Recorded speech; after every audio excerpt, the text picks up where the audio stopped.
Good evening, everyone. It's great to be here. Nuffield is a fantastic organisation. It's a fantastic network. And when you sign up for a Nuffield, you sign up to do at least 8 weeks travel. And the world's your oyster. You can go wherever you want to go. You can go and see whoever you want to see. You make a pitch, what you want to study. My studies, the title of it was Attributes of Enterprising Rural Businesses. I used my studies as an opportunity to go around the world and just see as many cracking, go-ahead, dynamic businesses as I could, and try to understand what it was that actually made them successful and what set them apart from the crowd. As I say, it was inspired by a desire on my part to be more enterprising in what I do as a business, and a feeling that the industry on the whole is not as enterprising as it could be. So I went to America, I went to China, I went to Australia and New Zealand. America, because America is perceived as having an entrepreneurial kind of culture. China, because, well, China's just going to be massive in all of our futures, and I think we need to understand what's coming at us. I wanted to go down under because it's an unsubsidised environment down there.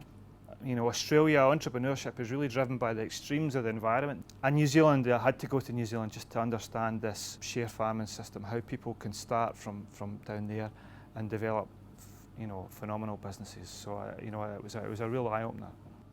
In terms of my findings, there was two key elements to it. One was the actual ability to recognise opportunities that other people didn't see. But then the other side of the coin, as it were, was that you actually had to deliver on that. It was great to have the ideas, but you actually had to deliver it. You actually had to come up with the goods. And I subdivided these two down a bit further. In terms of opportunity recognition, I felt there was two elements.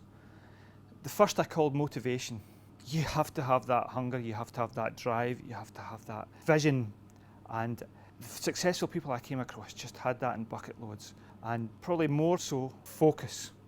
They actually knew what they wanted to achieve, they knew where they were going. And you know, some people I visited, they were saying in 10 years' time, I'm going to be there.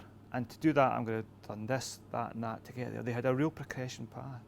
And that, you know, that was a real eye-opener, and it was kind of this, well, if you don't know what you want to achieve, how are you going to know when you're successful? The other side of the opportunity recognition was outlook. And that was just really about people, basically their attitude to life. It goes without saying that they were positive. They were lateral thinkers. They actually thought differently from the crowd, and that's where they thrived in that. That's where their opportunities came from, because they weren't following the crowd. And as one guy said to me, look, never ever work with a consultant that tells you what you want to hear. You always want to work with guys who will actually ask the hard questions of you. To go to the other side of the coin, there was two aspects to that. One, business skills, which was really just about how people ran their businesses. In general, the most effective businesses were kept very, very simple. And because of that, they could focus on a few key performance indicators, which they knew if they got that right, it would drill right to the bottom line of their business, to their profit. The other aspect of business performance I called leadership. And that was really about the people skills in the business. And in actual fact, I would argue that if you want to grow your business, that's probably the crucial skill, because you cannot grow a business doing everything yourself. You have to be able to work through other people. You have to empower other people. So that was the kind of four, I would call them cornerstones of the jigsaw, the business jigsaw. So it was motivation, outlook, business skills, and leadership. For me, it just broke it down into bite-sized pieces that I could make sense of. I go back to those four cornerstones, you know, and it's all about mindset at the end of the day. It's all about mindset. If you have the confidence to have a go, follow your passion, you know, there's a real need for you guys in our industry, and I think there's a real future for it together. Thank you very much.